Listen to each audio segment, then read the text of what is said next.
Good afternoon, everybody. We are AmishBuiltCabins.com. Today we're going to be doing a walkthrough video of the one we call the Big Bertha 1.0. This is the most famous cabin on the lot. This is a lofted 2-bedroom, 1-bath cabin. Beautiful day out here in Indiana, so I figured, hey, nice day to do a walkthrough through the cabin.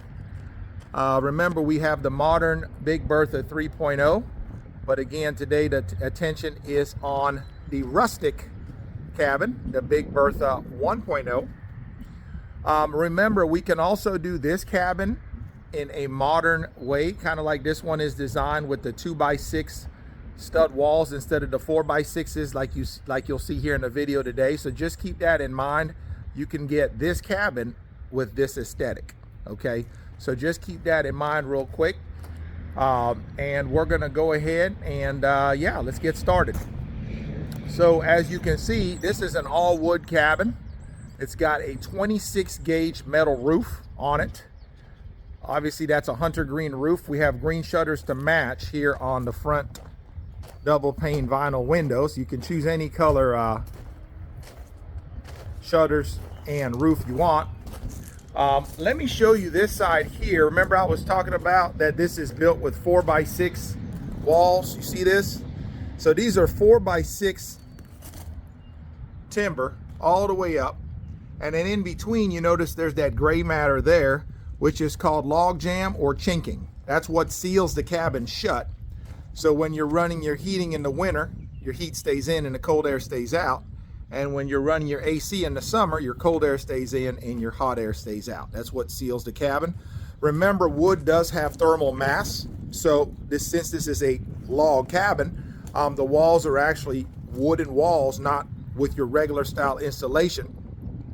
But they do have thermal mass, so they do hold heat. These have anywhere from a R14 to R15 rating, is what the Amish tell me, R14 to R15. Now, let's say you were to get this cabin, okay, which is the Big Bertha 3.0. This has D-log siding, and behind this is 2x6 stick built, okay, with insulation in it, and then you have your tongue and groove pine on the inside. So this way, with this cabin, we can build it to code for any state, because again, we can just adjust the levels of insulation in the walls to meet your state code. We cannot do that with this cabin. Okay, this cabin, you are limited to the 4x6s that you see here. So this is definitely more of a rustic cabin, whereas this one is more of a modern cabin. Okay, so this one, and both of them, you can live in them year round. You know, you can set both of these up. We have people that have bought these that are living in both these cabins year round. But remember, when you buy the rustic ones, it's a little bit more hands-on as far as the things you have to do to a rustic cabin to make it so that it's more of a 4-season cabin versus a 2 or 3-season cabin. Okay, so keep that in mind. But it is my #1 selling cabin, by the way. The Big Bertha 1.0, this one right here, and the Big Bertha 2.0 are my top 2 sellers. So very, very popular. Lots of folks out there do want a rustic all-wood cabin. So these are very, very popular. So as you go onto the porch, which the porch is a 6-foot by 32-foot front covered porch. What we did here is we went ahead and screened in the porch to the left of the front door, put a little swing on it, just to have a little spot here to hide away from the bugs. Because a lot of our customers that buy these cabins, they're in high bug areas, or they're by the water, by the creek, in the woods, and it's a very nice thing to have a screened in porch to hide away from them bugs when you live in areas with a lot of bugs surrounding you, mosquitoes and all that. This window here, you'll see when we go inside, is where your kitchen sink is at. So when you're doing your dishes and all that, you can look out to your land and on the porch here and look at your views. Okay, so again, one of the things you'll notice is the handcrafted screen doors. You have one leading into the screen porch area, and then you have one where the front door is going to be. Obviously we have the front door open already. So you can't see the front door, but yeah, you got a handcrafted Amish built wooden screen door there. And here, again, you have another vinyl window here, which is where, when we go inside, that is where your little dining room live edge table is. So you can sit down, look out your window while you're having your coffee and your food. And yeah, let's go on inside. Again, the other side of the porch we kept open, so you can put you some rocking chairs out here, put you a grill, and everybody kind of hang out here. And then, like I said, when you want to hide from the bugs, you go over this way here to hide from the bugs inside your screened in porch. Before we go inside, I do want y'all to take note of one more thing. When you look up top, okay, you'll notice that there are these hinges, okay?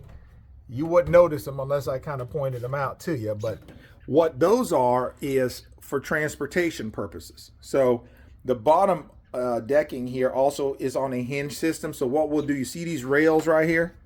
We will take all these rails out along with these panelized screen sections. There's 5 panels that make that screen porch. We'll take the swing out. We'll put all those loose pieces inside the cabin for transportation. And then that way, this top of the porch can fold down, the bottom of the porch folds up, and it becomes a big rectangle for shipping, okay? The same goes with the roof system. Let me show you that before we go in. The roof system sits at 17 feet to the peak up top. Obviously, when you're shipping a cabin, that's not gonna fit underneath low bridges, right? So what we do is that triangular part there folds in on both sides, and then the top of the roof system is also on hinges, that folds flat. So again, when this shows up to your home, it just looks like a big rectangular box, okay? And then we have to, either the Amish or our setup crew that has been trained by the Amish has to come out there and reset all this back up, right? We got to put the railings in, open up the porch, put it all back together like what you see here on the lot. So that's why whenever we give you a quote, we always say it's not just shipping you're paying for, it's installation too, because we're not just shipping it and dropping it off, guys. The guys have to spend a half a day or so out there to kind of reassemble this whole cabin when we get out to your land. So it's not just shipping it and dropping it off. We have to put all these pieces back together. We have to open up the porch, put all these panels back up for your screen porch. We have to open up the roof system, unfold that all out. So quite a bit of tedious work here. Like I said, usually if the weather's good, it's about a half a day's work. Sometimes it can be a full day depending on, you know, sometimes we get there, there's mud everywhere and accessibility issues. And then we also got to block it up on top of your slab. Okay, so you got to have you a 6-inch slab with the metal mesh in it. This one here, you'll need a slab approximately 14 foot by 31 foot, because you always want to go 1 foot short on the long side, right? This is a 14 by 32, so you want to go 14 by 31 slab, 6-inch with the mesh in it. And then we'll come block it up 3 block high off the slab. That way you got you a little crawl space, okay? Something else a lot of people will do is they'll make a, you see how we got the front porch like that? A lot of people say, hey, we got views on the front and back of the cabin, so we want to go ahead and put a porch on the back to match.